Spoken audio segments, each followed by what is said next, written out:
Hey everyone, Robin Openshaw here, and welcome to your TAFF-Insiders Mastermind. We might also share this on the podcast because I think tonight's going to be really great.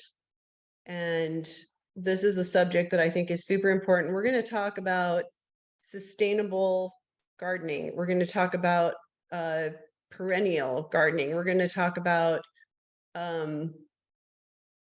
permaculture. And something I've only learned recently is hugelkulture, but I'm going to give you the backstory for why we're talking about what we are tonight. And I think that this is a really, really important topic.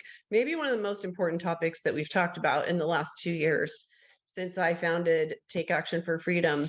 But just a couple of quick things I want to bring you guys up to speed on from my research from the last week is that the United States is apparently trying to stop American investment in China, like literally ban American individuals and corporations from investing in China. And remember that in most industries, China is producing like 90% of our manufactured goods. So this is absolutely earth-shattering for the US to be in, we've been in sort of a trade war with China, but this is about to get a lot worse. So every analyst I listen to says there's no way out of this, even in the short term, without a bunch more money printing. So, money printing is going to be the way that we avert the next major depression. And if they do that, that is, of course, inflationary. War is also inflationary, and we're basically fighting a proxy war in Ukraine, and most people think that we are going to head into a new whole level of war with China. And so both of those things are very inflationary. And so, think we have to ask ourselves, how interested would we be in planting? Next week, we're going to talk about tower gardening. We're going to talk about indoor gardening. We're going to talk about what if you don't own a backyard? What if you live in an apartment? What if all you have is a sunny window? And I'm going to get started with tower gardening, mostly so I can talk about it so that I know what it's like. And because I've really struggled here in Florida anyway, even though I have land and I have square foot gardens, and I'm actually a pretty experienced gardener, I still want to do a tower garden anyway, just especially because I've been so inspired the last week seeing a lot of tower gardens and just how much food they get out of those things. But let me ask you something. If a tub of spinach from Costco cost $25, and everything else was priced in that range. Like you have the same income you do, but now a tub of spinach is $25. How much more interested would you be in growing your own food? Would that make things different for you? So just something to think about as we get started. And then, so my story is that I grew up gardening. I had to every morning in the summer, before I was allowed to do anything fun, I had to pull 500 weeds and bring the box or the bag of weeds in and show my mom. So I grew up with it.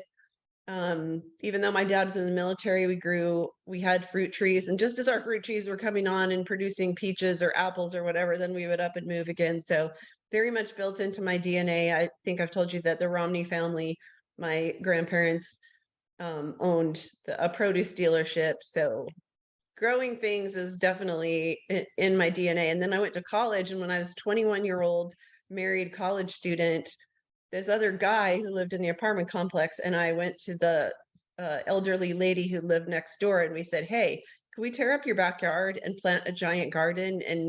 And if we do, we'll give you any of the produce you want. Just you tell us what you want, and we'll give it to you. We'll share our labor with you. And so it was a great little arrangement, and we got a great harvest, and it was my first time gardening on my own, and I was only 21. And Jamon's going to talk to you when I introduce him here in a minute about the problems of finding some community garden and why we actually really need to be able to control the property ourselves. I think he's going to talk about that, but I believe it's now, I didn't fact check this, but I think it's illegal to catch rainwater in some states. I think Utah and California, and I think Utah stands on some premise of water shortages, which the government in Utah is doing very strange things and just releasing water into the Great Salt Lake. A lot of the reservoirs in Arizona and California and Utah are dry. That used to have 5 million, I don't know, 5 million gallons of water in them. They've really replaced water boards. The people who sit on the water board and govern water for a state or a municipality, a lot of strange things have happened there. And so water becomes very important. I think Jamon's going to talk to you a little bit about that. But so I wasn't really gardening after my kids were grown because there was nobody to cook for, and I was traveling a lot. And so I kind of let gardening go for the first time in my life for the years before I moved to Florida. But when, I tried to garden in Park City and realized why I'd never seen a garden in Park City when everything was flourishing and everything was coming on. And then the first frost hit, I was like, oh, that's why I never see a garden here. So I packed up my square foot garden and I put the blocks, the cinder blocks, and then the planks, and I brought it to Florida. And so this is going to be my third or fourth growing season, and it's been very hit or miss. And so the last couple of weeks, I've probably watched about 50 YouTube videos. And those of you who follow me on my personal page, on Saturday, I posted something. This is how I got connected to Jamon, because his mom has followed me, I think, for a really long time. But after watching about 50 videos, I was very confused for a long time. Then I finally started to realize from watching these videos that the same thing has happened to gardening that has happened in human health, which is that we've started to think of microbes as the enemy. The whole germ theory of disease now is in gardening too. We want to nuke all the microbes as if they're all bad, even though we need them. Like the soil should be this living, thriving ecosystem that helps us grow nutritious plants. And a lot of the things that deliver water, a lot of things we might use in the garden, including like I just bought a worm garden, like PVC pipe is always involved. There's a whole ton of plastics. That's not my favorite thing about what I was learning. But there was, for instance, one guy's video, and this is a guy who has like millions of people following him. He teaches to boil water and then pour boiling water into the soil to kill all the microbes. Then he teaches to use a synthetic chemical nitrogen. He even says chemical synthetic nitrogen as to replenish the earth, which of course is being done at scale. It's being done by all these big corporate farms all over the world, and we're facing a potash shortage and we're facing a nitrogen shortage. And I don't necessarily know all these chemical additives that they add to the soil, but I do know that that really isn't creating a healthy biome for the plants to grow in. Like I've known that for a long time. But so I'm watching this guy boil water to kill everything in the soil.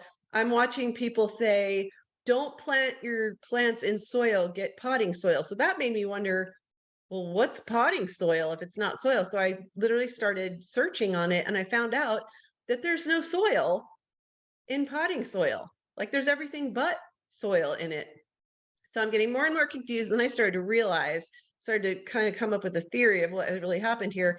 Then the guy in his video, and he's not the only one, I saw a few videos doing this, literally put aspirin in water and said that you spray the plants with aspirin. And I can't remember if that keeps bugs away or what that does, but I was like, oh my gosh, they're literally medicating our food with drugs. They're using pharma to grow our produce, that the whole point of growing, isn't it, to produce healthy foods for ourselves? So anyways, I did a post on that on Saturday, and just hundreds and hundreds of people were commenting, and people were telling me to go watch a film, which I highly recommend. You watch the first 20 minutes and that'll do it. I mean, it's like lots of Bible scriptures, and it's this beautiful place. It's called Back to Eden. So maybe Caroline could put in the chat the Back to Eden documentary in YouTube. It's, I don't know, it's like an hour and 20 minutes, but it's this guy in Washington State, and he does not water at all.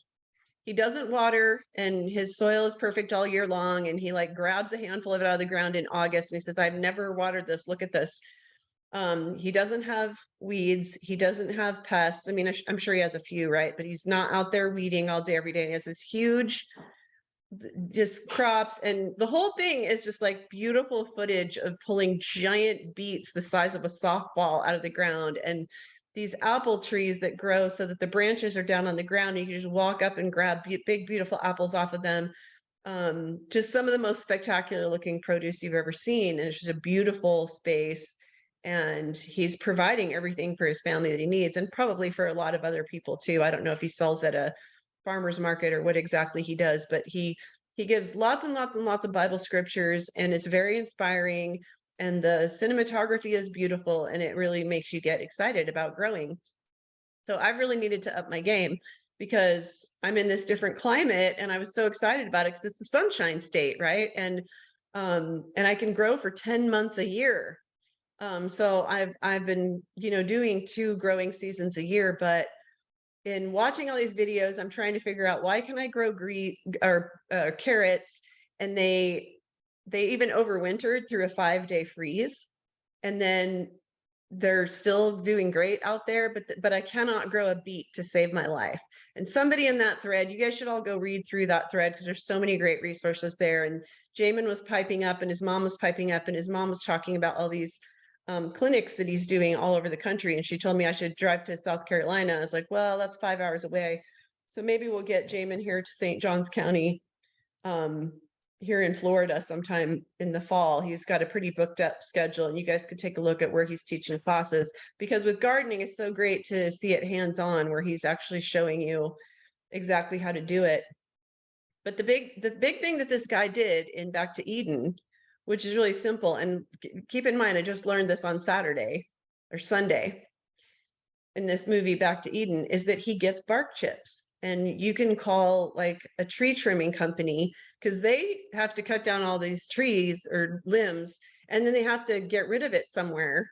And so I actually know a tree trimming guy because he did some tree trimming here. And I texted him 2 days ago, and I said, hey, do you have any bark chips? Because they just run it through a chipper. And he said, yeah, my truck is in the shop, but I do have a truck full of of bark chips, and I'll dump them on you. So what it does is that you let your seedlings come up, and then once they're above the ground, you use these little bark chips, and it not only controls pests and weeds, so you're gonna have a lot fewer weeds.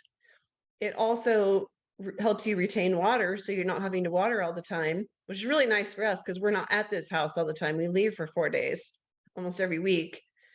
And it also decomposes over time, and it becomes your fertilizer.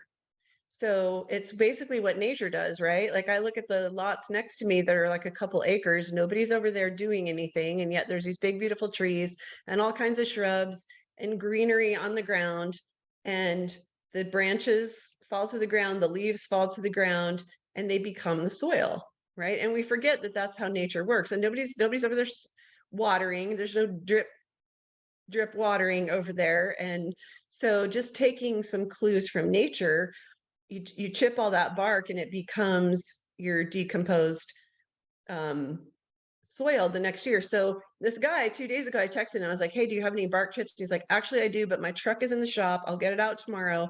So yesterday he got his truck out, and he texted me, he's like, well, maybe you don't want these bark chips because they're rotten. And I was like, rotten? I'm trying to think what rotten looks like, and I'm thinking, I think what he means is decomposed, right? So he thinks like a tree trimmer. He probably doesn't grow anything. I've never seen a single garden here. Never seen anybody gardening. Now, granted, I don't go into anybody's backyard, but like a lot of people have an acre or 2 acres in their front yard, and I don't see a garden. So probably there's some gardens here somewhere, but I don't know anybody who's growing successfully. And I think it's just because I'm spoiled and used to living in Utah where everybody gardens. Because there's a very much a preparedness culture there. So there's nobody to really learn from around here. Everybody tells me they have a gray thumb or a black thumb or whatever. So I'm kind of on my own. But these bark chips, so I just ran it past Jamon. I texted him and I was like, so this tree trimmer guy tells me his chips are rotten. And Jamon said to me, perfect. Like that means they're half decomposed. And I'm like, okay. So I told him to come dump on my property. It showed up today, and it is basically what was on the bottom in his truck that sat all year, sat all winter in the truck. The stuff that's on the bottom is literally half decomposed already.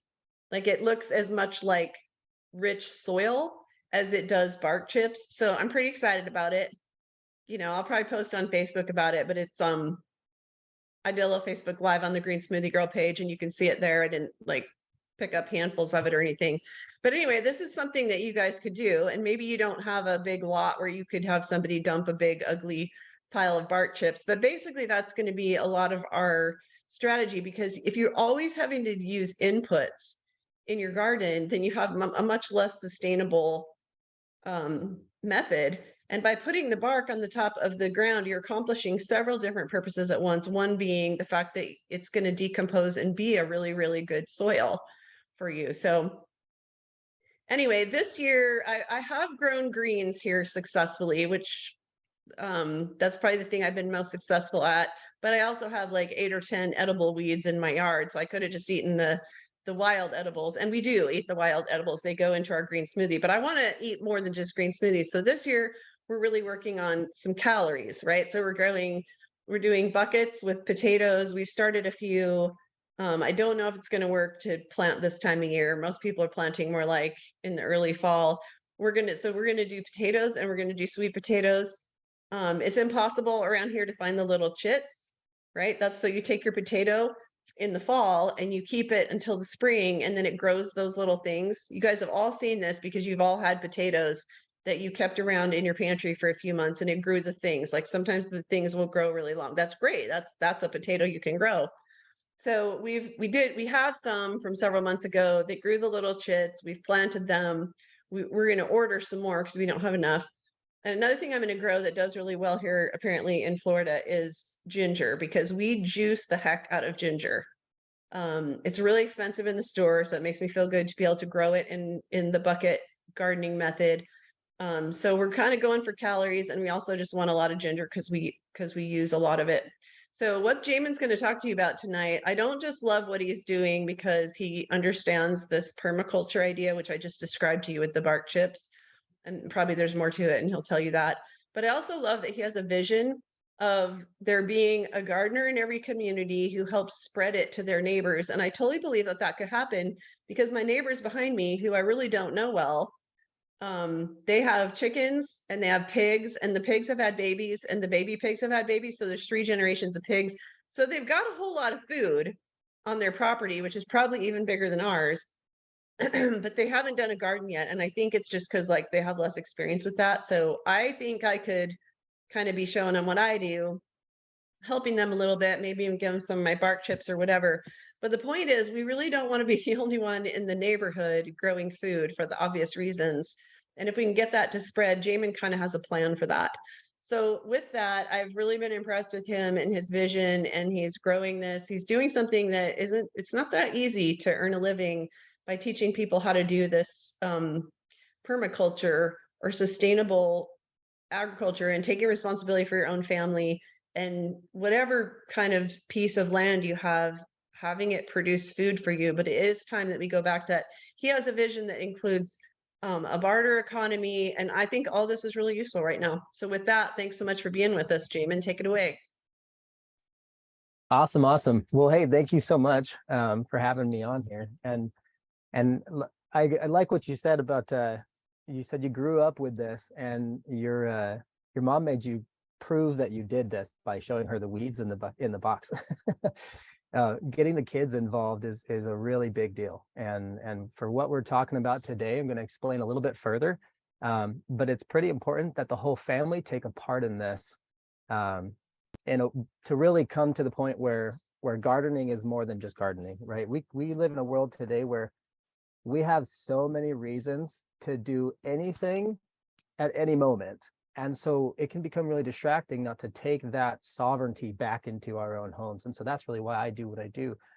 And I'm going to screen share here to show you a little bit about permaculture. And we're going to go into some of the slideshow material that I have. But before we do, I'm going to show you this video that is going to kind of get all of us on the same page. And it's going to kind of set the stage for what I'm going to be talking about today.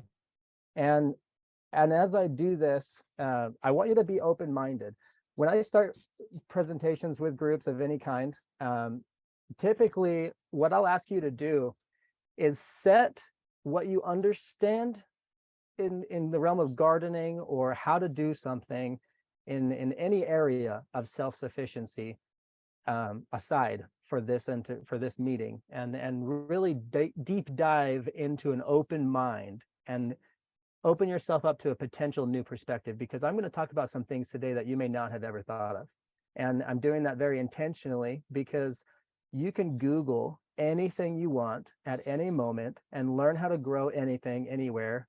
And really, at the palm of your hand is this worldwide web of knowledge and information. At any second, you could pull information up.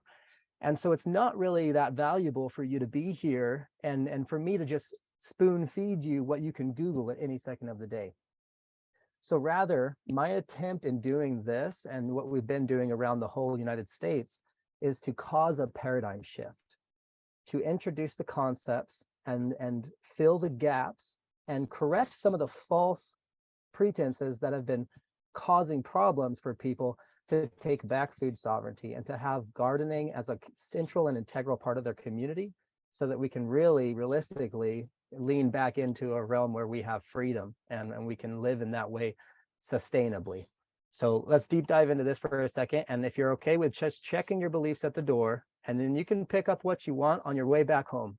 But as you enter into this space, come with an open mind, and I promise you will not regret it. Hello, hello, my name is Jamon Mysliwiec, and I just wanted to give you a quick introduction of who I am.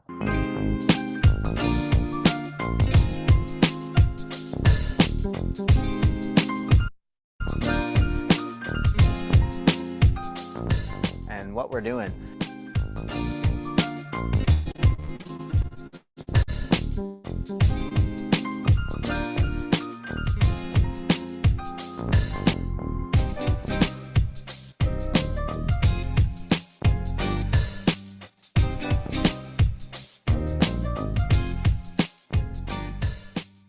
And I founded a program called the Independent American Gardener.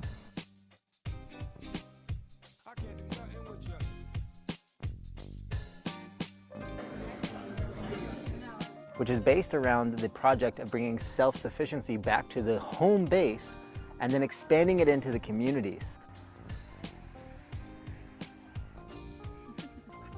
That could either stay too wet or soggy and rotten. Plants, oregano, thyme, things like that will help. Every home down a street, right? So that families can return to a level of self-sufficiency that really resonates at home. I was born and raised on a little 3-acre homestead. We had cows, chickens, ducks, horses, pigs, even raccoons, and really just got my hands dirty in nature from a very young age.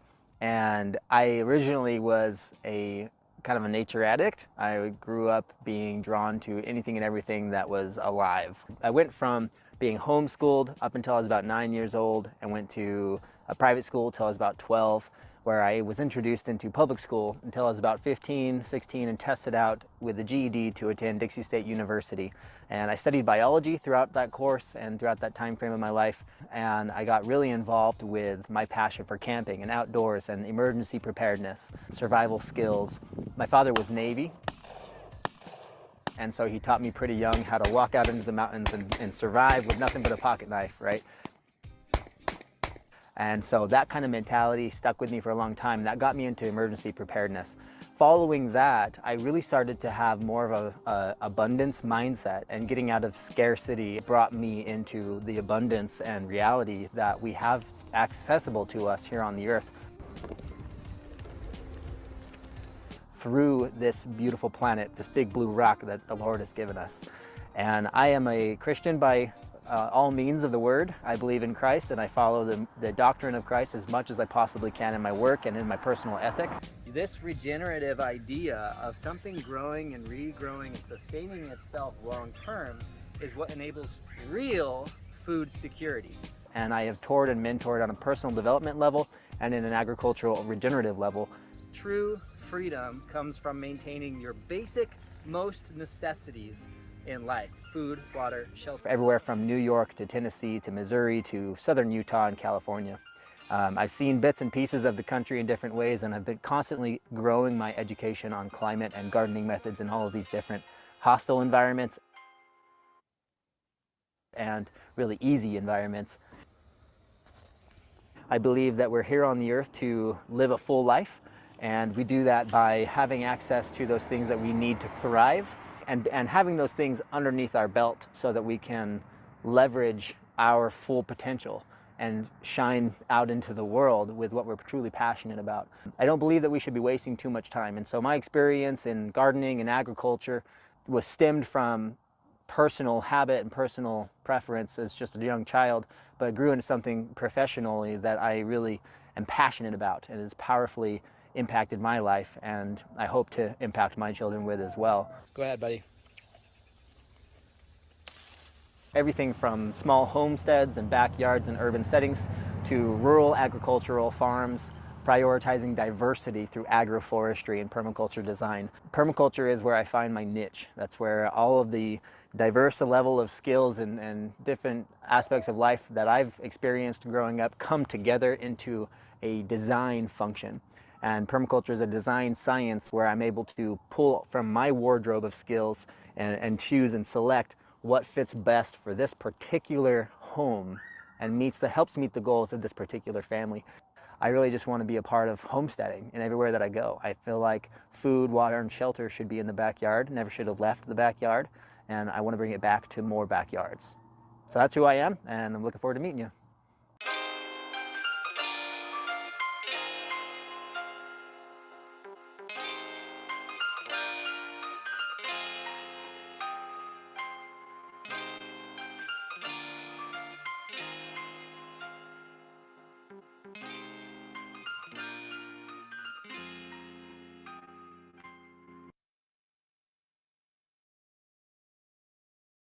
Awesome, awesome.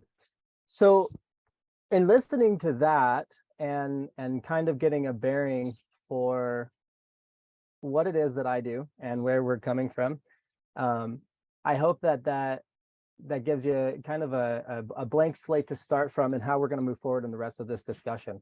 And before we get too far here, I want to just welcome everybody that's here today and ask you, if you are present, if you don't mind turning on your video. It helps me out to know that I'm talking to somebody and not just the wall, as we're kind of presenting here. If it's distracting for you watching the videos instead of the presentation, you can swap in Zoom over to just seeing the presenter view. But if you would be so kind as to turn on the video, let me know you're here. That helps me out quite a bit. Now, as we move forward here, I'm not gonna tell you too much about who I am, because I kind of just did right in that video. But just some basic bullet points that I want everybody to understand is that what we're doing here, like Robin said, is very mission-based. And so as I tell you about gardening and how to do this on a level that's perennial and functional long-term, it's all aimed at self-sufficiency for the families. Everything that we're doing is about self-sufficiency. And as I said in the video, I have a background in a lot of diverse different topics and a lot of different things that I did in my life. And so when I came together to bring all of this into one central place, permaculture did that for me. I didn't find permaculture till I was about 16 years old, and I didn't even certify and begin exploring that until I was about maybe 18, wholeheartedly. It was just kind of dabbling. But when I did, that kind of opened up my wardrobe, so to speak, where I was able to pull from my history to apply for that specific step that is next in the equation for that family design, that personal property project. And the Independent American Gardener program is where all of this comes together. This is where really we need to see the communities in the world go in order to really bring freedom and liberty and the ability to own our own surplus and manage our own resources in the world that is just getting more and more crazy every single day, in a functional way, and bring it together in a way that society can sustain. So as we go forward here, just a couple topics that I'm going to touch on, and then we're going to get really deep and talk about it if you're not actually physically doing it. And so I'm going to give you specific steps today. I have some free resources for you, and then we're actually going to get into a little bit of the nitty gritty on some false philosophies that people have, and try to cause that paradigm shift for you today, so that you can try something new and get bigger and better results. Einstein said that the definition of insanity is doing the same thing over and over again and expecting to have different results. That's just not how it works. And so I'm going to hopefully introduce you enough to this concept that it can inspire you to move forward with family self-sufficiency and really attain to yourself as a foundation and a cornerstone, but it requires that regenerative paradigm. So as we get forward here, food security really is the focus. It's the cornerstone in everything that we're doing because, families need to eat, right? And so this is why I got so far into gardening, because it's not only is it a joy for me, but it's really a pivotal point in society. You have to own the food supply in order to maintain freedoms and liberties. And there's an old slogan I heard a long time ago, a food forest in every yard. And I took that to heart because if you look down your street and you could see, if you imagine yourself standing in front of your house in the middle of the road and looking down the street, if you could see food leaning out of the homes at every single home down the street, you could go on your afternoon walk for lunch and come back with a full stomach. Entire communities could feed themselves. And this isn't some utopian paradise dream. This is happening around the entire world. There are organizations that are taking this upon themselves, like us, to make this a reality. And some organizations are starting up entire properties and structures or living communes, things like that, to make this a reality. There's actually some in Florida, Robin, but these things are happening in a way that is kind of under the radar because people have never heard of the word permaculture. And so permaculture to some people, it just goes right over their head. And so what we've taken is the approach, and since given my history and mentorship, is to teach the concepts. And I actually want to get into the living room of our clients. We actually host live events in the living rooms. Our ability to do this depends on the families actually understanding it and our ability to reach our goal of living in this sustainable way and into this new regenerative paradigm. So I get into the living rooms and I actually physically do this with you, and we have a lot of fun. But our approach to family self-sufficiency is kind of broken down into 4 ways. Number 1 is we want to return food production to the homes of the families that actually eat it. That's a big one. You shouldn't be getting your food from somebody else. You should be responsible for, as we are, and have direct connection and ownership of our food supply. And the way that we like to do that is by growing in abundance. And permaculture provides the foundation and the set of principles and ethics to help us do that in a sustainable way that goes beyond sustainability. And we'll talk a little bit about that in the future. But growing in abundance it can't be understated. We need to get away from monocultures and into polycultures. Now, enhancing system resilience, one of the fundamental areas of permaculture is that every system, or I should say, every element performs multiple functions, and every function is performed by multiple elements. So if your garden is only performing one function in one area, then all of the elements that it needs to survive, whether it's water, sun, soil health, whatever other ecology might be up against it, pest prevention, disease prevention, all these other things are not being provided by that system. Who has to provide them? You do. And so now work is required in order for your food supply to exist. And in nature, as Robin said in the Back to Eden video, he mentions just briefly how he can look at the forest and nobody's out there watering it, nobody's tilling it, nobody's fertilizing it. You're not standing there on the hillside with a garden hose keeping the forest alive. But year after year, natural disaster after natural disaster, it continues to thrive. And it does that because of design. There is a system in nature I'm going to teach you about today. Now, on our 4th leg here, we encourage local resourcefulness. It shouldn't cost you more to grow lettuce than it does to buy it. And that is a constant issue that people have in the world today, is that they don't want to garden because it's more expensive than just going and getting their food from the easy big box stores. And I'm going to show you today it's not more expensive to garden, to grow your own food supply. Now, before we get into all this, you need to understand what permaculture is by definition, because when I say that, some of you may have heard that before. It might be a new term to some people. So I'm going to give you this definition that I want you to run with. This is my favorite definition of permaculture that I've ever heard. It's not mine, but this is the summary of all things permaculture. Permaculture is not gardening. It's not water systems. It's not ethical land management. It's not sustainable construction. It's not a regenerative business model. It's not a closed loop property design.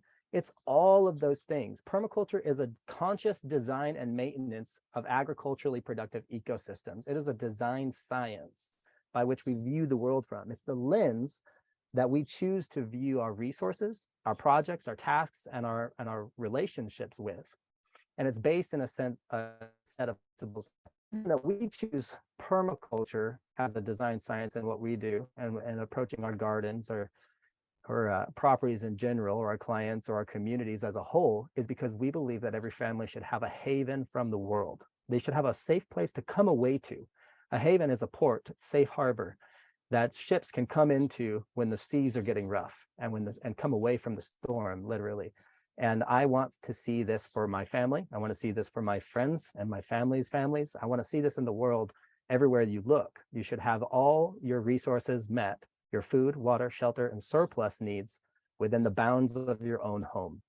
At any given moment, we've been through the ringer time and time again. We know that if we don't have our infrastructure at home, a fragile system in the world today exists that can cripple our ability to access it in external resources. So this is a permaculture design, and I'm not going to get into that, but I just want to show you, this is one area of permaculture that you can get into, is ethical, logical, practical design of your permaculture properties.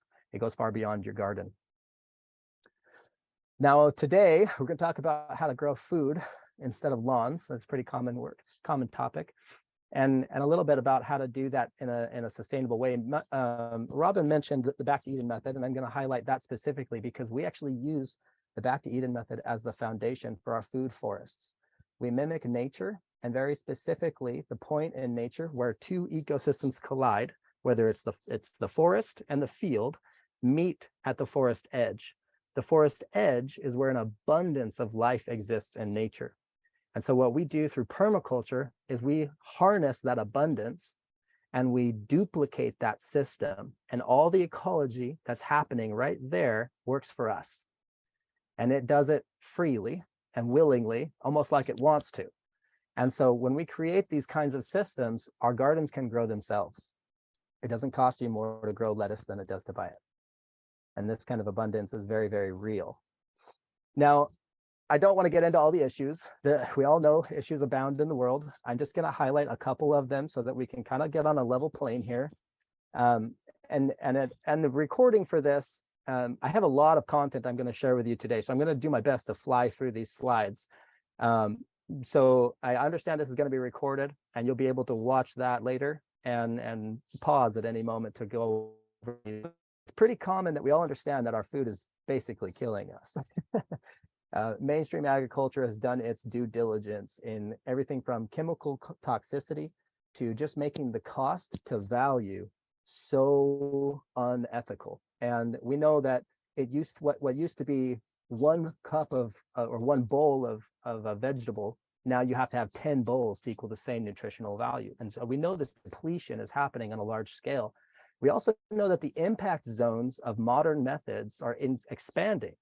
We see that in the Midwest, where I live, this expansion of modern agriculture is still, to this day, no matter what we do to try to talk about it on a big level, on a political level or anything else, is knocking down more forests, turning more valuable and fertile land into flat monoculture fields. And what happens when a monoculture is put up is that plants release pheromones. And those pheromones come out like a big yellow plume all over this big monoculture. And every pest in the area smells that attractant and comes in to balance the ecosystem. Their job in nature is not to eat your vegetables. It's to balance the ecosystem. And so when you plant in a monoculture in your garden, with a mono, for those that don't know, mono means one. So monoculture is just one, right? Like a cornfield. And did you hear me mention how the plume happens, how plants release pheromone? That's really the important part. When plants release their pheromones, usually they're doing that to signal other plants.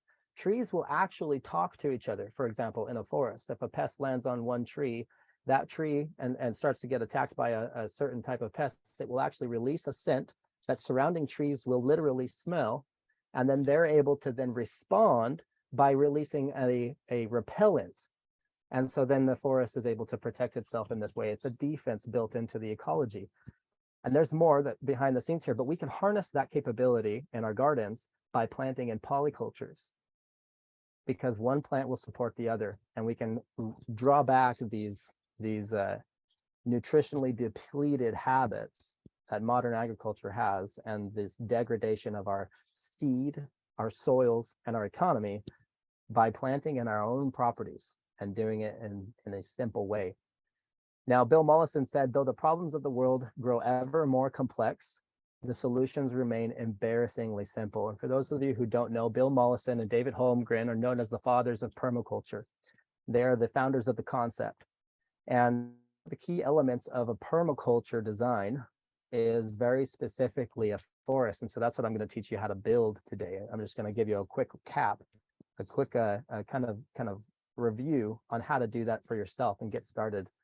Now, some of the solutions that we have found to all the problems that I don't even need to get into, I'm sure Robin gets into some of those with you, is this step in design. Now, health and wellness comes from our food and water, literally all we eat. Wellness can get into energy fields, it can get into so many other things, but if you don't have that space, that haven, and that healthy food and that healthy surplus and that cleaner building, when you consume something, whether it's a space or a substance, is more of the same. And so when we look at havens, we look to close the loop. Our solution is to bring all the resources into a space where your chicken eats. Let's say, for example, you're sitting in your kitchen and all of your scraps are going in the trash. Well, we can divert that. We can put all those into the chicken coop in a big mound, let's say. And let's say you got a big mound of organic matter right in the middle of your chicken coop. What's going to happen is the chickens are going to start scratching that up, and chicken manure is high in nitrogen. And so now you're going to be able to scrape all that out at the end of the week and put that right back into the garden. And then it's going to help grow your garden, and that's going to go right back into your kitchen. And so now we've closed the loop. There's a few more steps you could throw in there, but that's just one example of what a closed loop is. Now, if we can do that with every element on your property, and we can let nature do all the hard stuff for us, then we have a successful design, and we have a self-sustaining ecosystem, just like our natural forests that surround much of the world. Now, I'm not gonna, this is one of the resources that I have for you, this page displayed here on this slide, so you don't have to read that, but I want you to understand that there is a set of ethics and principles.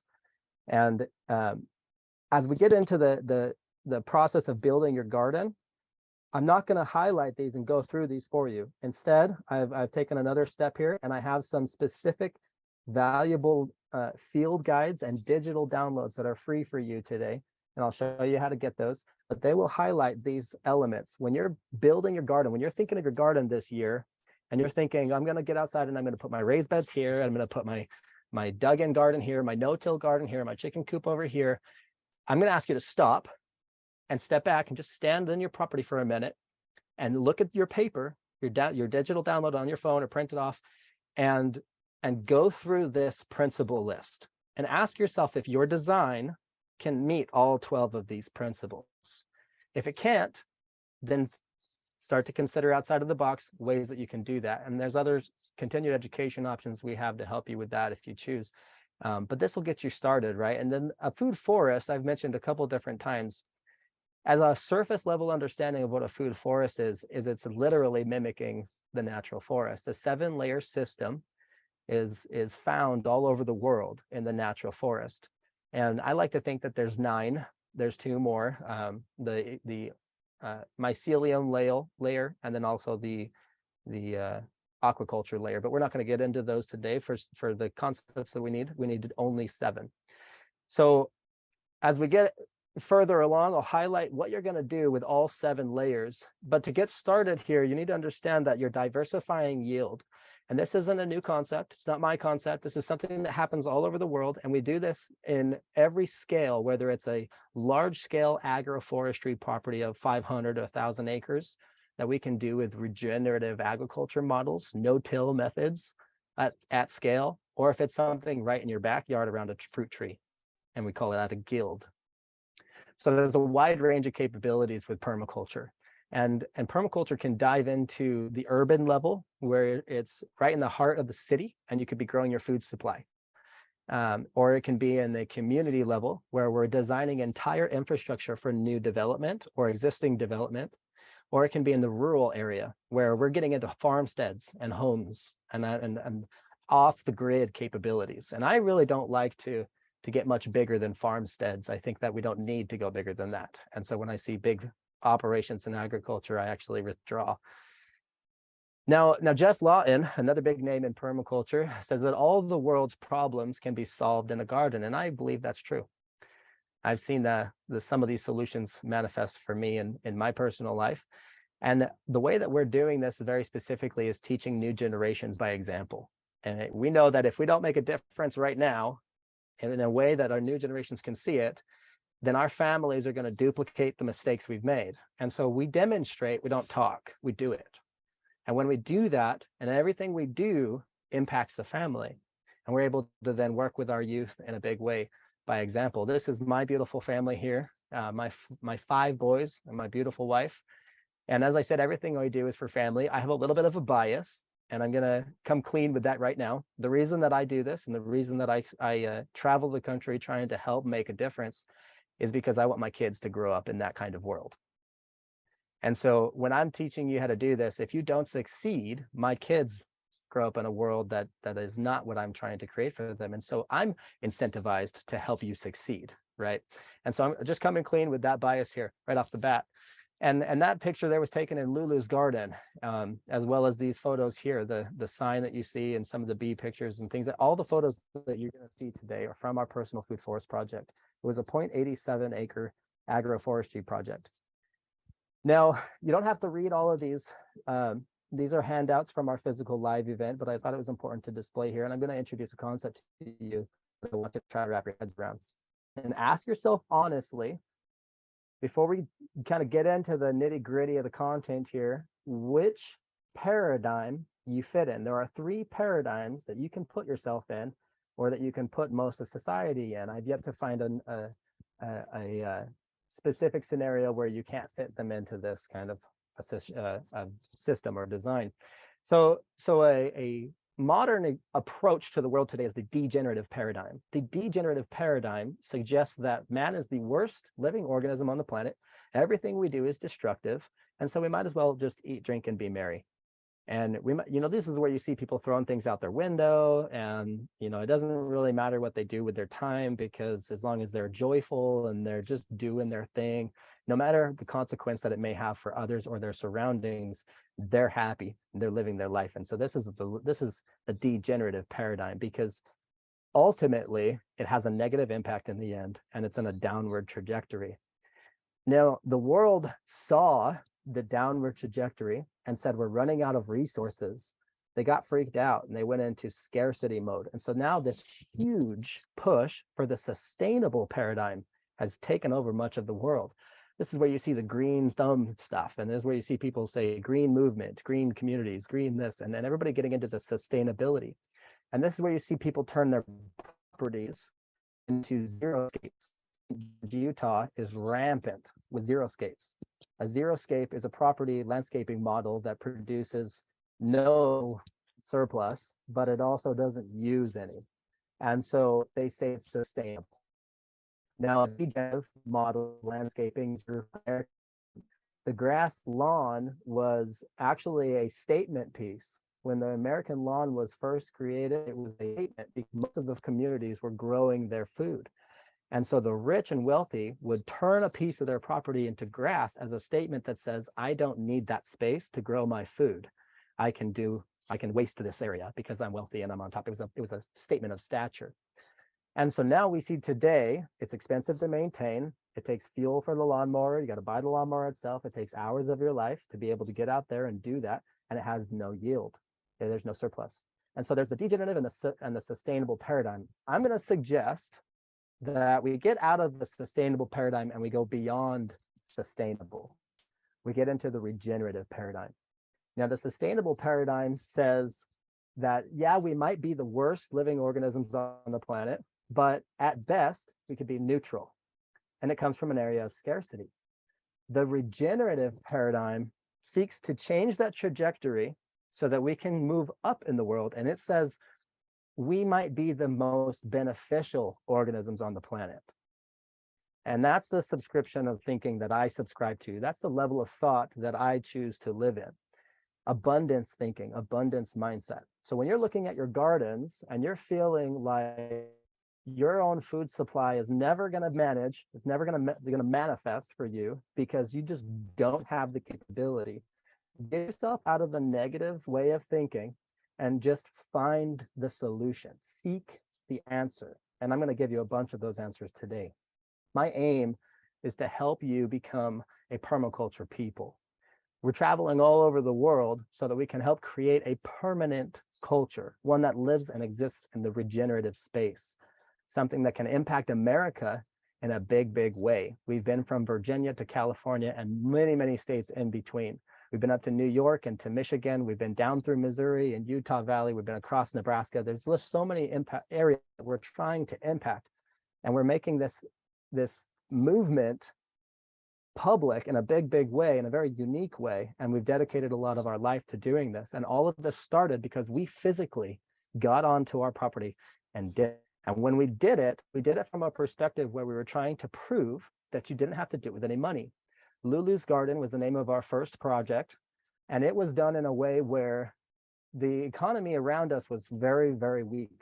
A big company moved and crippled the local neighborhood because that company was providing for all of the surplus and all of the jobs, I should say. It was a big factory, Nestle. And when they left and they shut their doors, they laid off everybody. And because the utility company was banking on their stream of revenue, what happened when it left is the utility company could no longer meet its minimums. And so they put the expense in the community. So now the community was out of work and had higher bills. So what we did is we decided to tell everybody, hey, we have a solution for you, and nobody would believe us because it's in the middle of the Corn Belt, very conventional. And so we decided to demonstrate it instead of tell them because we just couldn't get any ground with education. And so we did it. And so now we have a philosophy, I'll tell you a little bit down the road here, of doing it first before we come out and tell you we know how to do it. As I go through the next set of slides here, you're going to see some of the areas where we very specifically took a photo of that section of the design plan in the first year phase. And then I'll talk a little bit about how that's all happening there so that you can learn and how to do this yourself. Now, what you're seeing right here is hugelkultur, and I'm not going to get into that yet. We'll get into it later, but these are 2 hugelkultur mounds with polyculture designs on the top. I don't water these.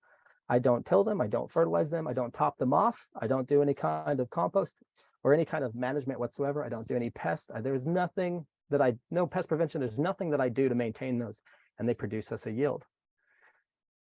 Now, hugelkultur is kind of a simple concept, but it can be done the wrong way.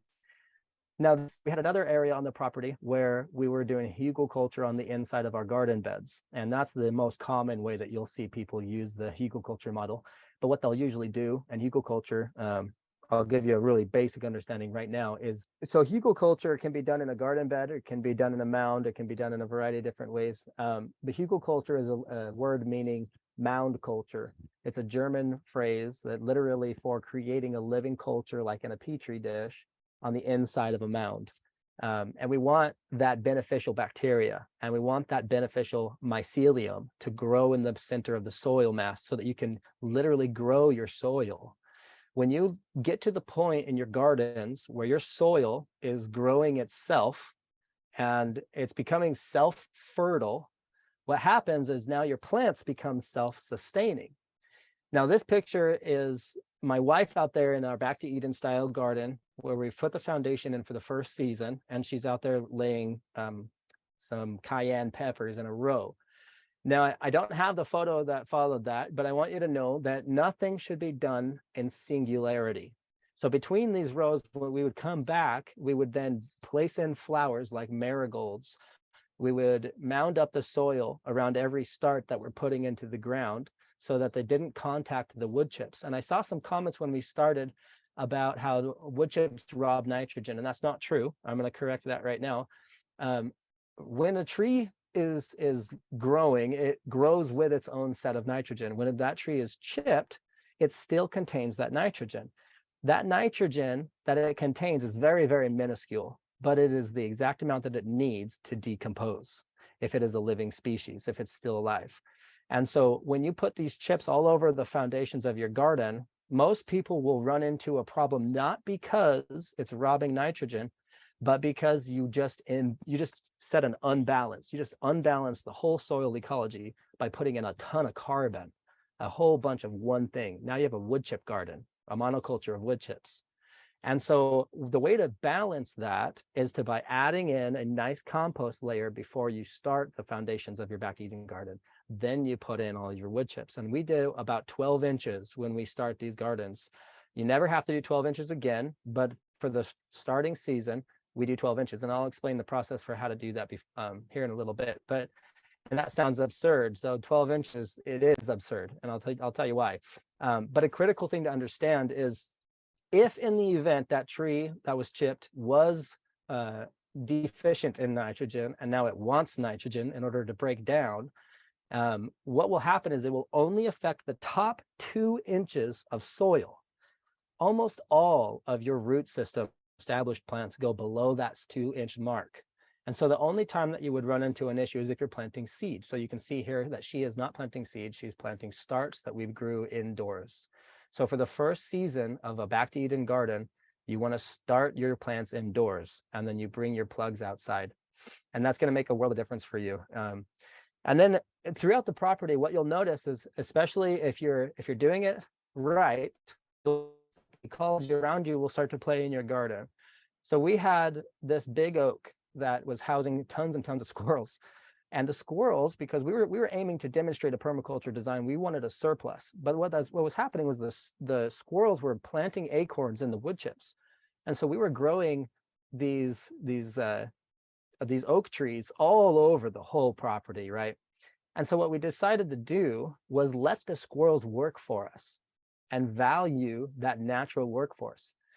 Because of how rich the soil becomes under wood chips, we were able to then just pull out very easily, my 2-year-old could do it, these nice, long, deep, tap-rooted trees and repot them and then sell these trees, these saplings. And so we had a free labor performing this starting process for us to sell oak trees. It was a really cool little process to watch because these squirrels did all of that work for us and it was free to us. Now, the polyculture and guild method is kind of a crazy word. And if you're fresh to gardening, you're not really going to understand some of the terms that I'm using. And so I want to just give you the basic understanding is that a guild is when multiple plants support one another. In nature, every single species is there doing something for something else. Nothing is there by accident. A dandelion will grow, for example, in a space where the soil is compact. If you've ever tilled your garden or seen your neighbor's garden, freshly after that it's been tilled and it's just laying fallow, you'll notice dandelion will pop up all over it because it'll actually be like a sunken down square usually, and you'll just get littered with dandelion, crabgrass. And what's happened? Dandelion's coming in, and it's specifically trying to sit in a taproot down to fluff that soil.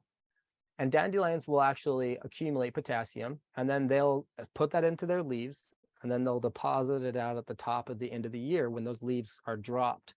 And what happens when the dandelion does its job is then it decomposes, and it leaves behind it the holes and the aeration in the soil.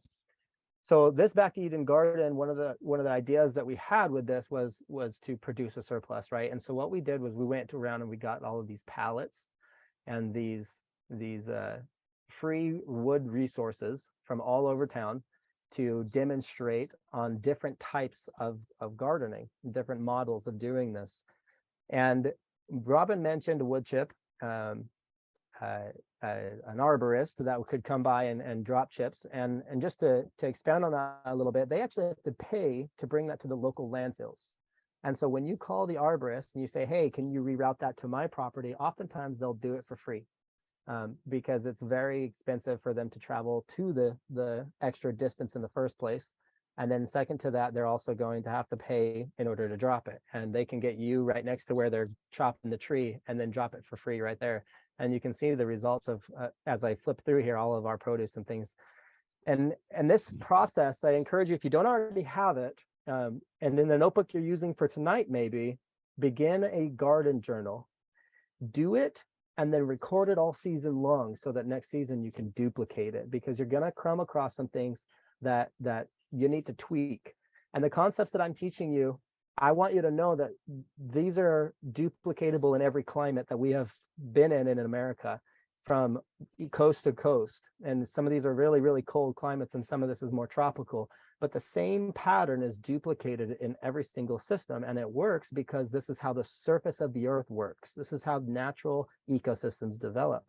And there's some other mixed in jargon to understanding really the backstory to all of that, but it's a very simple process when you follow nature in your local environment. And when you're designing your property for yourself, you're going to look at it and you're going to say, oh man, this is a good spot. And then you're going to stand there and you're going to realize the sun's hitting that area wrong. So then you're going to readjust, or you're going to start spreading out the wood chips. And then you're going to realize you forgot to trim the grass down. And so the grass is coming up through the wood chips. And so there's a few steps that I'm going to suggest that you take.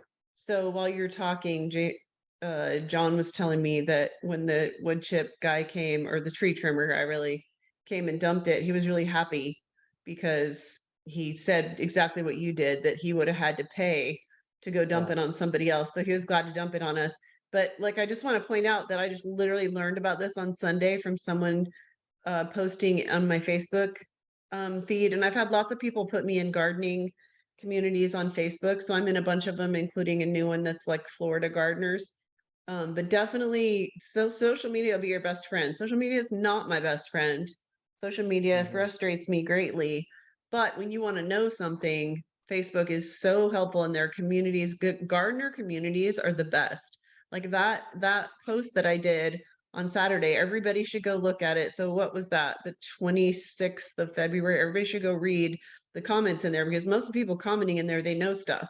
There was probably like 3 people asking me if I know what this hugelkultur is that you were talking about, that the base of it is a tree trunk. And I still didn't know what it was until you talked about it. But I just wanted to say that, it was very easy for me to get a big truckload of, bonus half decomposed wood chips. But we do have somebody asking if pine chips, pine needles, different kinds of wood, are there any that don't work? She wants to know if hardwood versus pine wood. Yes and no. So it depends on what you're trying to achieve, right? Soft woods will decompose faster. Hardwoods obviously will not. So if you're dealing with a soil that's really rich and fertile already, then you can be a little bit more selective in what kind of wood you want to get. But if you're just starting this process, ignore what kind of wood it is, because what happens when the chips are down and their decomposition process begins is 90% of any chemicals they may have or need, or any processes that they might be going through in their decomposing phase to rob nitrogen or anything else, is going to be balanced in that decomposing phase. Especially some people will tell me, oh, well, what if the tree that was chipped was diseased and that's why the arborist is out there chipping it?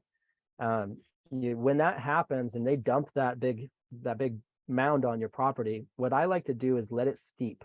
I'll do it for about 3 days to a week, and I'll let that pile sit there and heat up and do its job. And I'll bring outside my hose and I'll drench the whole thing in water, and then I'll shove the hose down the top and I'll let it sit there for about 5-10 minutes. And then I'll come back, turn the water off, and then I let that mound sit for about 3 days to a week. And in that process, it's neutralizing any chemicals, it's destroying any insects, larvae, things like that. And as it gets hot, you'll actually, in the mornings, you'll see it steaming off the top. Some people will tell you that it can get so hot it can catch fire, and not to put it close to a building. And so maybe I'll echo that. I have never, ever seen that happen, but you'll hear that warning from people a lot. And I have seen thousands of wood chip piles, and I've never seen one catch fire. So from my testimony, that's not realistic, but be cautious of how hot it can get. And then just to further answer the question, anything that you think might suck nitrogen is only going to do it, even if it does, to the first 2 inches of soil. So pine is not an exception. It is only going to get down to about the first 2 inches of soil. And almost all of your root crop, your even leafy greens, which have really shallow roots, go below 2 inches. So you should be totally fine. But hopefully that answers your question. Now I'm going to I got quite a few slides here. I'm just going to skip through a bunch of this, but I don't have an affinity for much for Steve Jobs, but I do have to make a point here. He had a great quote. Despite what kind of character he is, he said, "Those who are crazy enough to think they can change the world are the ones who do."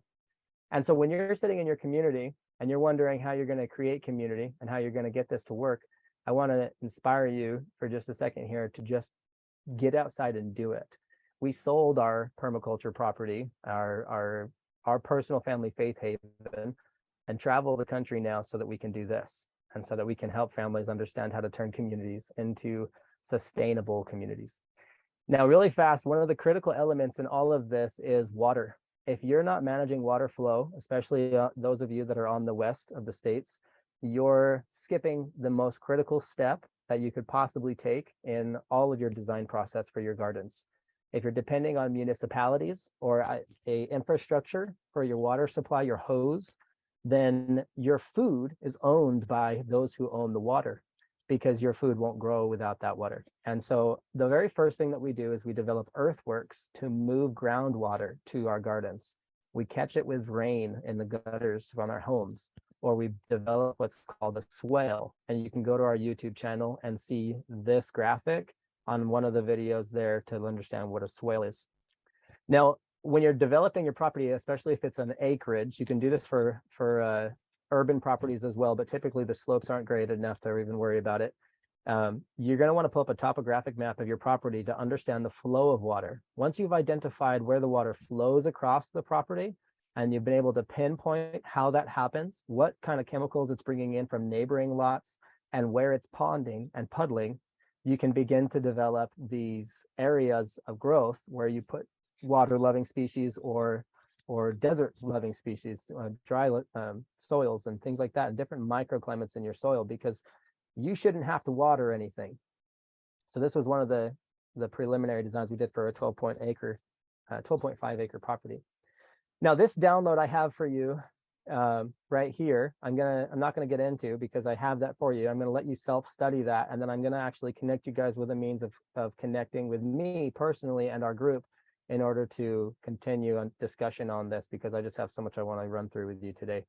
Now, one of the key elements in garden, and especially those of in the West, that bothers the heck out of me, is that you'll drive down the street that nobody's got their garden soils covered. There's no mulch at all. That is the one thing in the forest that makes the forest work. And what happens, especially in drought-stricken areas, is that 80% of the water sprayed on bare soils is evaporated off. Now imagine our agriculture at large across the Midwest, our Corn Belt, how much water is just being evaporated off. But if you put 2 inches of mulch, whether that's straw, leaves, or wood chips or whatever, just 2 inches flips the equation, and 80% of the water is now retained. Now, when we do our gardens, we do it very specifically so that 100% of the water that lands in our gardens stays in our gardens. And we get big yields. And this is a picture from our garden in Missouri, where the soil underneath the wood chips was once a red and brownish clay, and it's now a rich black fertile soil beneath 12 inches of wood chips. Now, a living mulch is your goal. So when you start a back Eden garden, or you start any kind of food forest project, and you put down a whole bunch of wood chips, and you've got all that carbon, now you did unbalance the ecology. And so right off the bat, you want to put in a whole bunch of ground cover crops like strawberries. Let the weeds come up, because they're there to perform a function, like I mentioned with dandelion. And we can get in a little bit later into dynamic accumulators, which is going to make a big difference for you as well. That's kind of a big word I'll have to explain. But for those of you that don't know what it is, maybe some of you are pretty familiar with all of these concepts.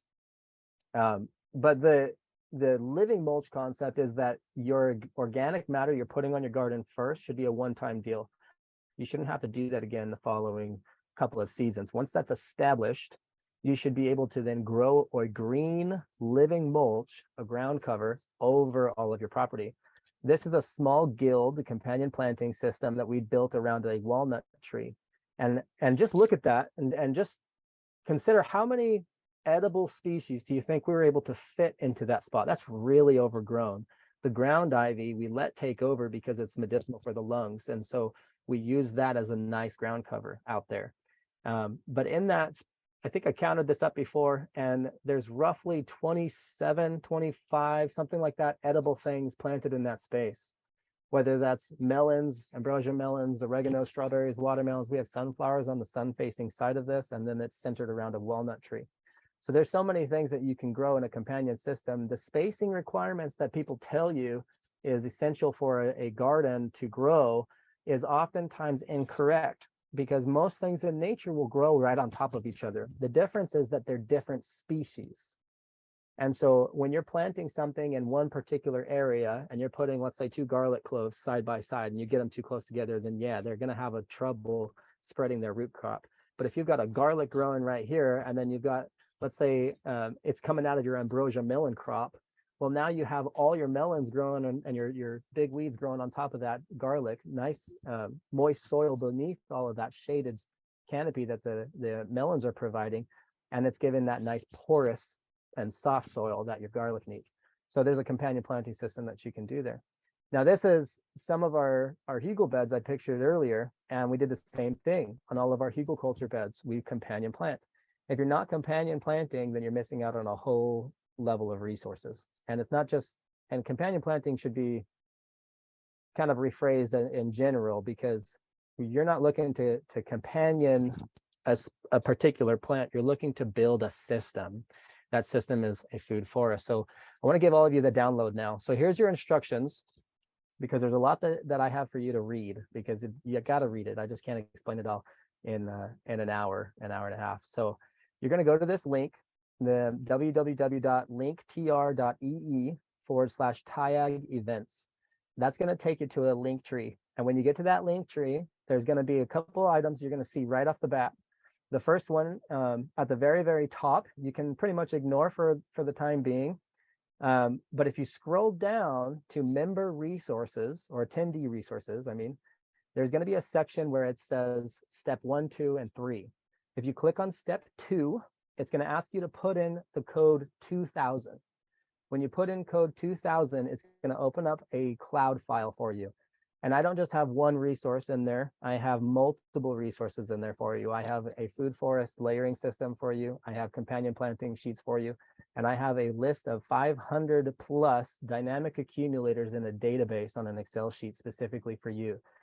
Now, the reason that I don't want to dive too far into all of this in its complexity here is very specifically because it's a lot to talk about in such a short period of time. So you're going to want to download all of those to use them offline, and then dive into what that content is in some free time after the event tonight. The dynamic accumulator database is a really important part. So just briefly, I'll explain what that is. A dynamic accumulator is a species of plant in the forest that sends down a big taproot. Like trees, for example, some trees are like locust. It fixes nitrogen.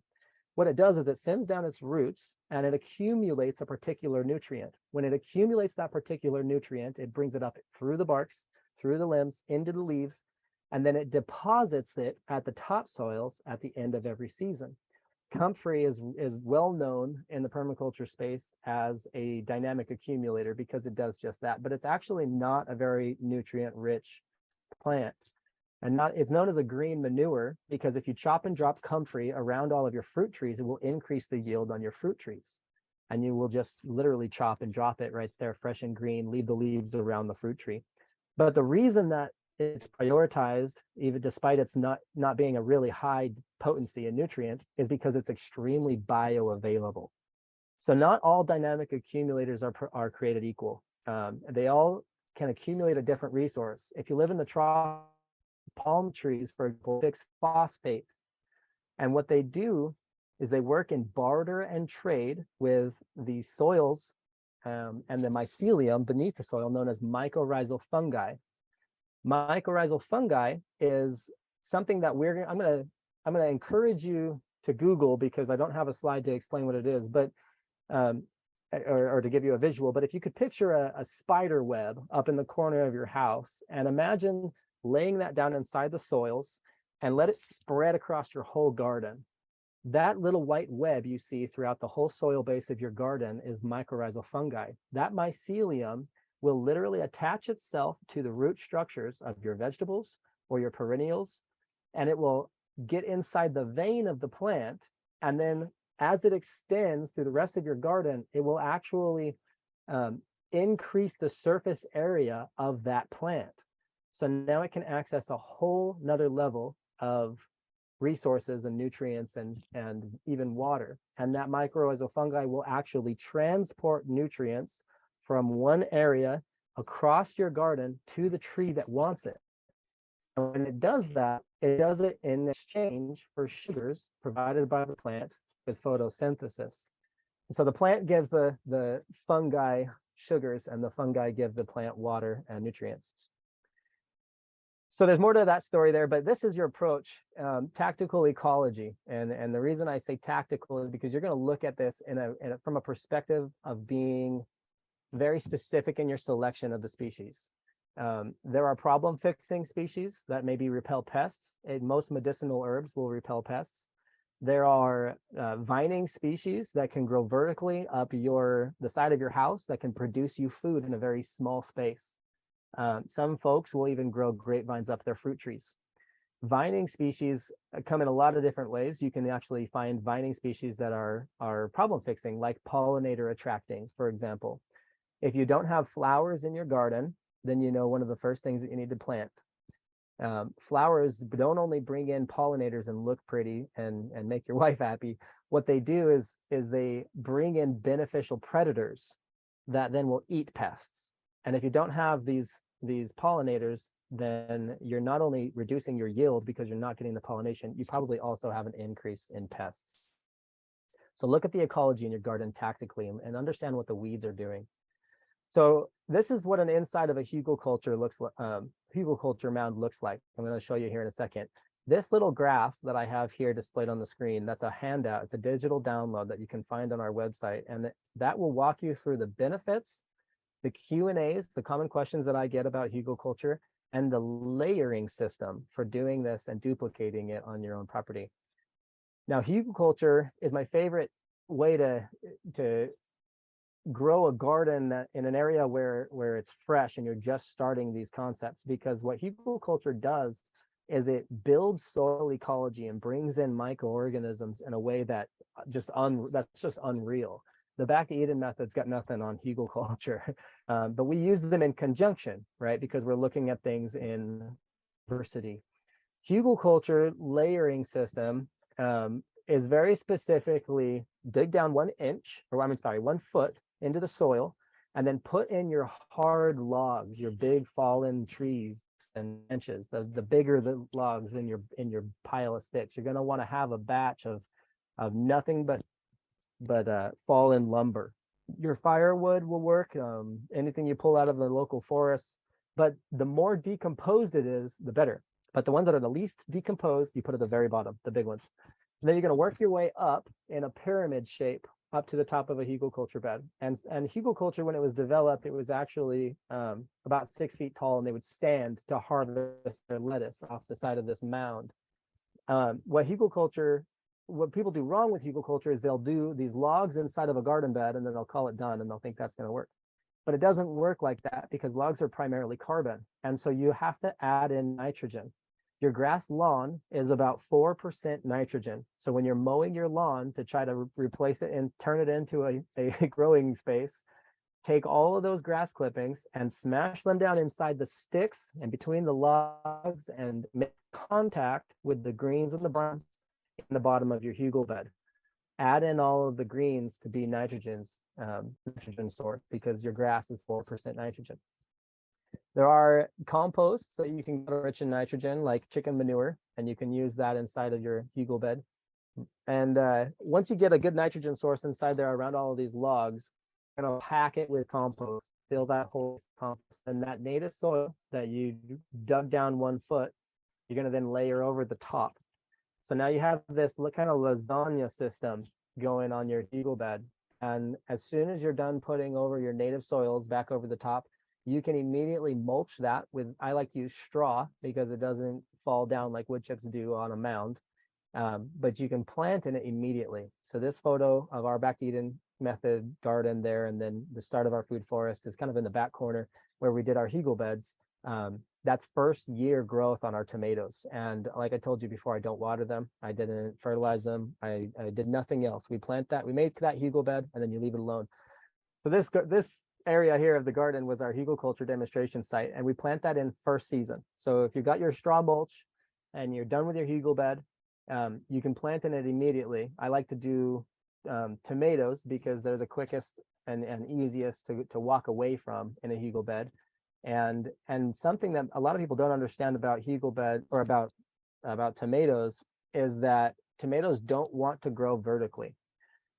They're actually a bush and they'll fall over. And there is no, this is a cultivar of our own of generations of cross pollination to create this. But what a tomato has adapted to today as a native species, if it existed in nature, you would see it in a bush, it would fall over. And there are hairs all along the stems of your tomato plant.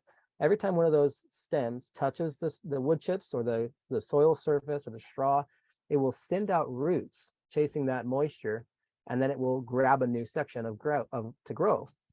So in nature, there's no single points of failure. There are redundancies. And when this redundancy happens for a tomato plant, if a vine borer or something got the main stem, for example, it would not kill the plant because all these other contact points from the main branches that are now rooted down are growing nutrient and collecting water and able to sustain the plant. So there's multiple points of contact for growth there. Now what's also cool about a tomato plant is that when this happens, you're spreading the amount of space that you're gathering nutrients from. And so if you have a really nice fertile pocket where you planted your seed, and then that tomato plant falls way over here, you might also have a different nutrient that's now depleted where you originally planted from a single stem.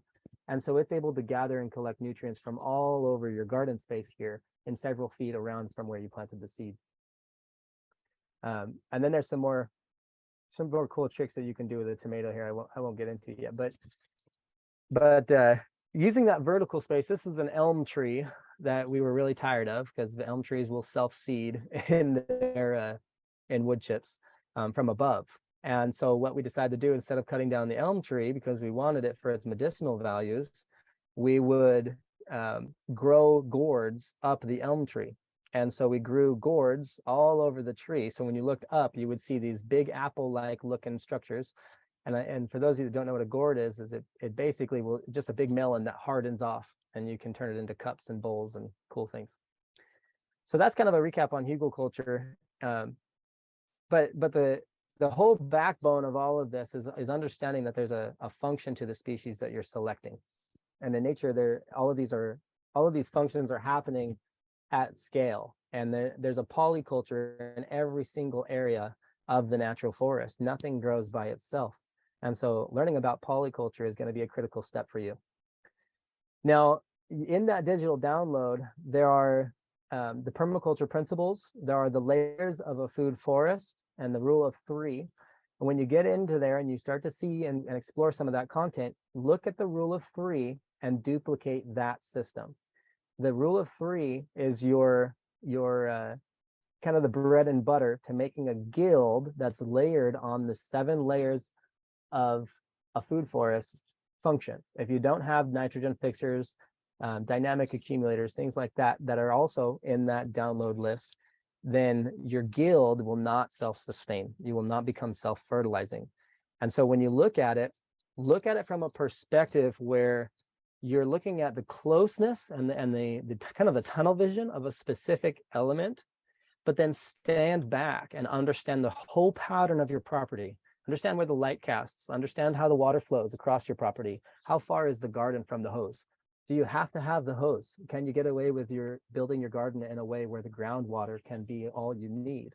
Do you get enough rainfall in your area that you think you could mimic our systems and do this in a way that you don't need to water? Can you get into drip lines? Be tactical and specific and look at all areas of your design and protect your ecosystem. If you don't have a mulch on your garden, then the number one thing that you can do is that. Find yourself a mulch. And when you're looking at your overall design of the property, you'll realize that 90% of the areas where the most growth is naturally are the areas that are untouched, where mulch or some kind of organic matter has been allowed to develop. Now, we do this in St. George, and then in California, where there was a lot of desert drought experience going on. And so the systems that we were able to duplicate with this were very specifically enabling the water retention factor as a primary focus. And so as a kind of a rule of thumb, if you're looking at your area as a unique climate, hearing the back to Eden method, you're watching all of these things happen, then you're probably fighting some of your previous belief, because maybe all these images I showed you were in a nice growing space, and we were functioning with some really nice soils, and we could make this work in a way that was suitable for our climate, and we don't have to. Yeah, and you're not going to be capable of duplicating it because you're in a drought-stricken area. So I just want you to know that if you follow the patterns that I just showed you, and you do it in a systematic way, where when you're planting your seed, you're able to mulch right away, you're able to fertilize the soils and do the lasagna layering system, then what happens is the soil ecology builds, that mycelium, that mycorrhizal fungi begins to grow, and it becomes self-stable, because right off of the bat, you're allowing nature to take its process. And the first season, you're going to use plugs to go into your back to Eden style gardening.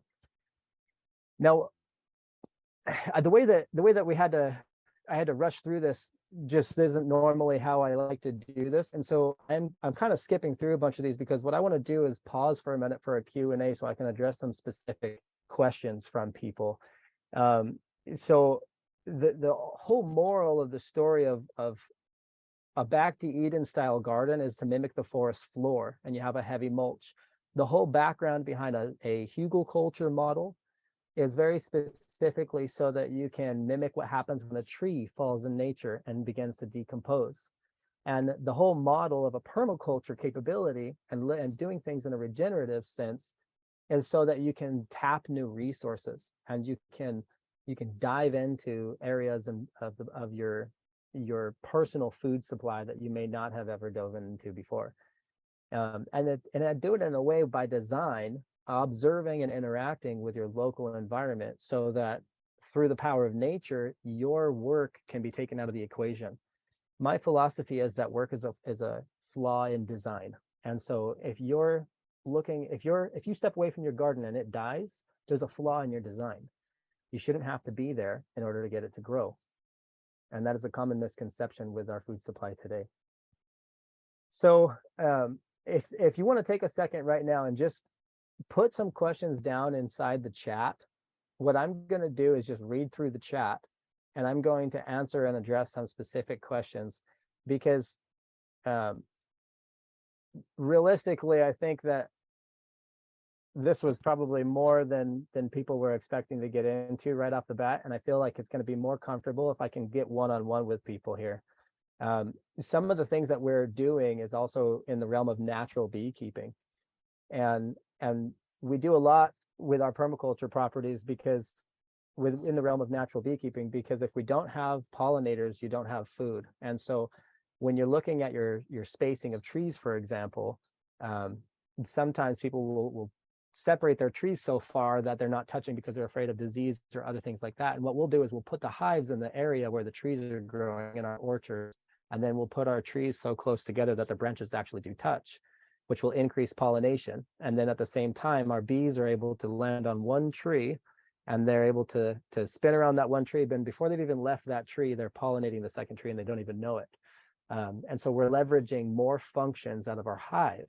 And so the moral of the story, and what I'm trying to convey there, is that we're using natural, local resources in a redundant way, in a way that is duplicatable and can continue to resurface and recirculate.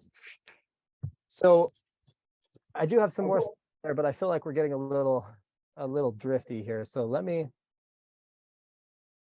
see what we got here in the comments.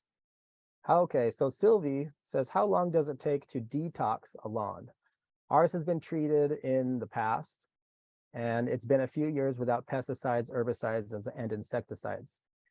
So for detoxing a lawn, the very first thing that comes to my mind is eliminating the ecology monoculture, right? A lawn is a monoculture, and so I don't like lawns, and I'm not gonna dive into how to keep your lawn pretty or how to keep the chemicals out of your lawn so you can lay in the lawn again. But if you want to turn it into a productive food growing space, what I would do is mow it down to the soil, and then I would immediately spread over that a nice compost, and then spread over that a nice layer of chips.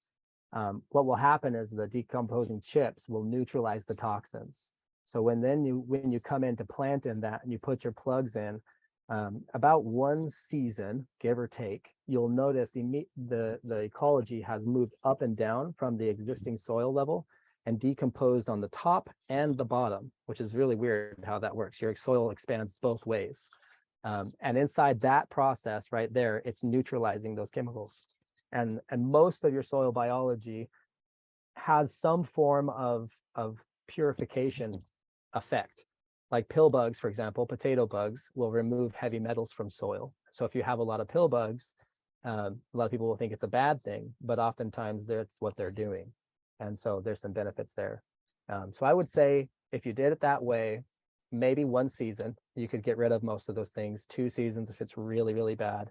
And if it was like a previous monoculture crop where it was sprayed pretty heavily, I would say maybe 3 seasons just to get yourself some clarity. So Kathy says, so Jamon, it doesn't matter if pine chips or hardwood chips. No, get away from the idea that pine chips will rob nitrogen. There's a mistake in the understanding there because nothing can decompose without containing its own nitrogen.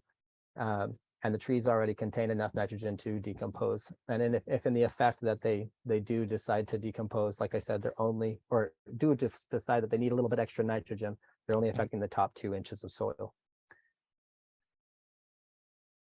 So Robin says, so when I have seedlings above the ground, can I put some mulch on you? Or can I put some mulch on? You said maybe not the first year. So seedlings above ground, I don't do wood chips unless if it's already planted, I come in with straw.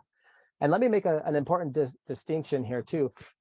Plants that are growing in nature are primarily growing in a system, right? And so there's 2 kinds of systems that our gardens function in.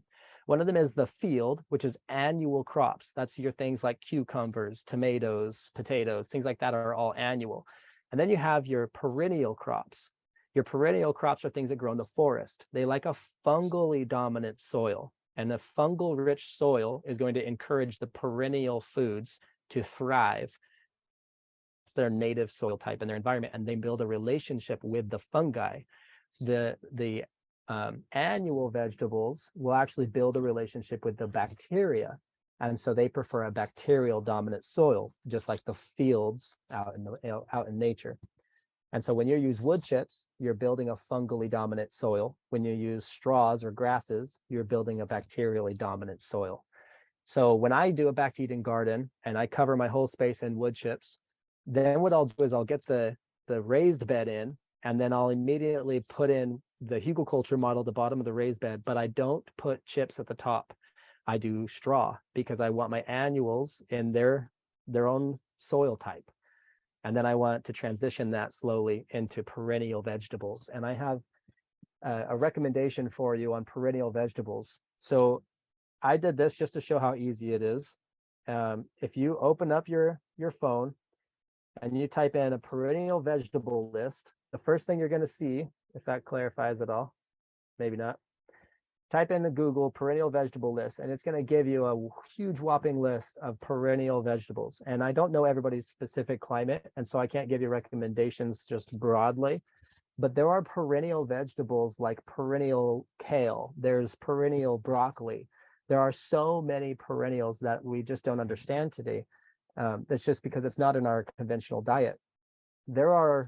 It's believed that there are 300,000 edible species of plants that are fit for the human diet. But modern agriculture has centralized society around only 200 of them. So there's 209,000 or 299,800 species that we could be growing in our backyards. And most of the time in conventional agriculture, what happens is they'll grow it in that depleted soil. And when and there's a whole slew of things we could go into about how that soil becomes depleted. But what happens is that seed that grows in a depleted soil adapts to the environment it's growing. So even though sometimes we're getting heirloom seed, what we're doing is we're getting genetic seed that has been grown season after season, generation after generation in that environment that is adapted to poor soils. So when we put it in our backyard, it's not even looking for the extra nutrients that we're trying to give it. And so we have seed, we have solutions for you, different things like that, but that's what's happening with the redundancies. So tap into the other thousands, hundreds of thousands of plants that we can put into our property and change your diet into those species. Get out of the conventional grocery store shelf solutions for food and start to explore that realm. You'll go down a bit of a rabbit hole. So just a couple more questions here, then I think we're probably pretty close to time. So Helen says, Jamon, do you find it unnecessary to do crop rotations? Your tomato area will produce volunteers. Yep.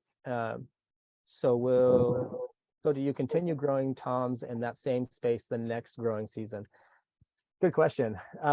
Yes and no. So what happens when you grow a monoculture is it will pull that specific nutrient, right? And so you have to rotate, because if you don't, that crop that's prioritizing that particular nutrient has already drained that space of that nutrient. It's not going to be there anymore. But I don't grow in monocultures. I grow in polycultures, and I plant in things that specifically provide a nutrient that that plant wants. One of the easiest examples of a guild system was the Native American Three Sister Guild. What it was beans, corn, and squash. And the beans will add nitrogen to the soils, and then the squash shade out the soils and keep it moist. And then the corn stalk acts as a trellis for the beans. And so this companion system was fertilizing itself, retaining moisture, and then growing in a condensed space. And so they had so many benefits coming from that. If it were a monoculture, they couldn't continue to do that season after season. But with other plants providing other biomass and other nutrients through accumulation, absolutely not. You can keep doing it in the same space just fine. And that's kind of the beauty of a hugelkultur mound, is that it's such a diverse ecology on the inside of a hugel bed that you can continue to grow a diverse plant selection on the top, and it will be able to tap into it. And for drought-stricken areas and really wet areas, the same thing happens. The woody material, the biomass on the inside of the mound or the inside of your garden bed, acts like a sponge and just soaks everything up. As soon as all of that is soaked up on the inside of your hugel bed, it holds it there. So then in the peak of the summers, for example, when everything else is dying and drying, your plants that are in the top of your hugel bed will actually send down little sucker roots and tap into the side of the log. They'll just sit on the log.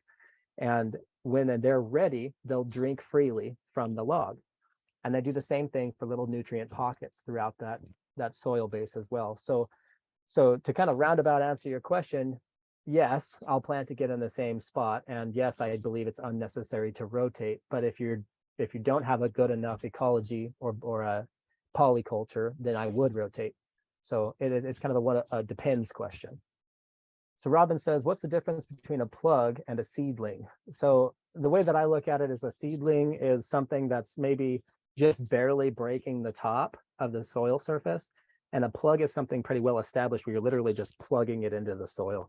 I don't know that there's a technical term for that or not. I look at it as if it's so fragile that when you pull it out of the growing space, whatever you're using, I like to use red Solo cups. If you pull it out of there, and the soil crumbles off, you didn't have a good enough root structure. And so it wasn't maybe ready to come out of that. And so you can typically pull a plug that's well established out of its thing and then put it right back in without losing any of that. Carlotti asks, can it work on a deck? Yeah, you can do hugelkultur inside of a raised bed that has a closed bottom. but you're going to run into some more problems because you need worms and you need some biomass and you need some of those things moving out of the earth. And so I wouldn't try it if it were me, just because I would want it to be connected to the random bugs and insects that are in the earth. But if you had a deck and that's all you have, then I would never do a garden bed without it, because you're going to be drenching that thing in water all the time. It's going to become a water hungry garden bed. And especially sometimes people will do those ones where they're up high and there's open bottoms. And what happens is the wind moves around that in a big circle in just all these directions, and wind will actually evaporate water faster than direct sunlight. And so if that's happening, you have to close the sidewalls. You've got to get the wind to minimize the wind flow around your garden bed. And that log in the bottom will help quite a bit with retaining moisture. So NC says, I have had no luck with organic seeds. Is there anything to help them germinate? So I have a trick for you. My wife taught me this. I can't take credit for this. It was really cool. What happened was she grabbed a plastic bag and a paper towel. And you put the paper towel in there. And I've done this with tomato seeds, ambrosia seeds. I've even done it with garlic. I've done it with a variety of different things. You'll put the paper towel in there and you'll spread your seeds across it. And you do 2 squirts of water and then seal the bag and walk away. Don't touch it again. Just leave it there on your countertop.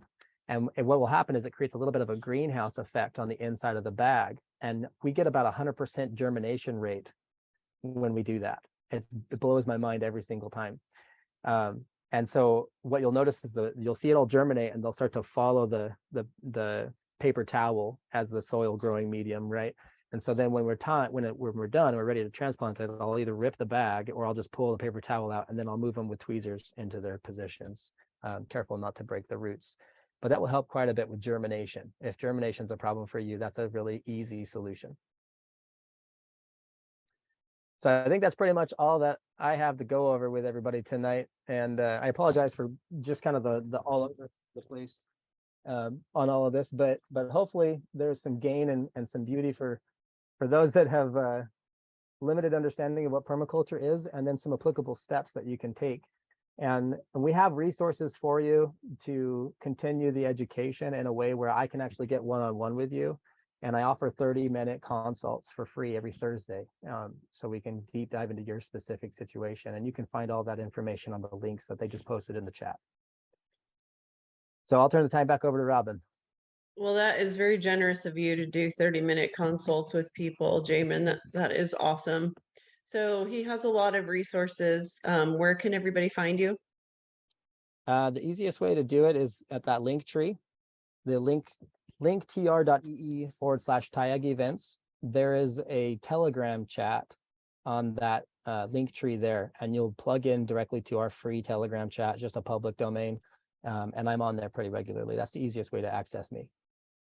Okay, so I'll have the link in the show notes. So it's Linktree, but the dot is somewhere in the middle of the Linktree. And I took a screenshot of that because it was a little bit complicated about how to go get your resources. So, but we'll put it in the show notes for those of you who are listening later or who are listening on another platform. But I love what you're doing, and it's obviously a labor of love. And that's really always impressive to me when an entrepreneur is doing something that's a passion for them that grows into being a business, and it's the best kind of business to have. So appreciate you very much, Jamon, and everybody else here as well. And Renee, Jamon's mom, I see you on here, and thanks for connecting us on that crazy Facebook post. I've just got my square foot garden, and it's what I know how to do. So you've definitely kind of blown my mind, and I'm really excited about the idea of this guild where I could plant under my trees, because that's like most of my property. So I'll ask you about that later probably. But in the meantime, you guys, next week we are going to do here on the Mastermind, we're going to talk about vertical gardening or tower gardening, or what you can do on a patio, or even some people grow inside in their tower garden. And you don't have to have a tower garden. There's other ways to do it, but that's a really easy way to do it. And it can come with lights around it. And it's not the cheapest way to garden. I think you'd be gardening for a while before you broke even. But like I said in the beginning, let's end with that too. You know, if you've been waiting for a good impetus to get started gardening, consider how you would feel about gardening if a tub of spinach were $25. If that were the case, and this has happened in countries all over the world, then you'd probably get started gardening. And I really want to encourage everybody to get started with it this year, even if it isn't perfect. Like my last year wasn't perfect. My first couple growing seasons here weren't perfect. I still feel more confidence, and I feel like I'm tweaking or fixing problems instead of starting from scratch, because it really can be daunting to get started, but it's like so many other things, right? You just get started doing it and you get better at it. So I feel, I might feel like I sort of failed the first 2 years here. I did get some food, but a lot of things were pretty lame, and I sprouted things indoors and not everything sprouted. I think we did, I'm not sure we covered, I guess you did cover, what about my organic seeds that didn't sprout? And you said that some of them you actually said a number of things that are relevant to that, but I've had that too. And then I really made a mistake this year because I sprouted indoors, and I was really proud of myself for starting on February 1st. And I had like 15 crops in this whole tray, starting everything. And then I didn't know that I needed to have it in the sun. And then one of the videos I was watching on YouTube says that if you don't put your sprouts out in the sun right away, that they'll grow spindly. And I'm just like, oh my gosh, I did that in Park City too. And they were super spindly. I'm like, what am I doing wrong? Well, now I know. So I'm going to get it right. And we really need to put in our first year, because the first year is kind of a learning curve, and then you get to know your property and you learn how best to add to it. But I don't think that the way people are doing it with the bottles of Roundup and the bags of synthetic nitrogen is the way that we have to do it. And I think most people just don't know that. So now you guys have a lot of exposure to a much more organic and natural and sustainable way to use whatever property you have, no matter how small it is, to feed your family. So thank you, everyone. And next week we will talk about vertical gardening in smaller spaces. Thanks, Jamon. Thanks, everyone. See you next time. Thank you.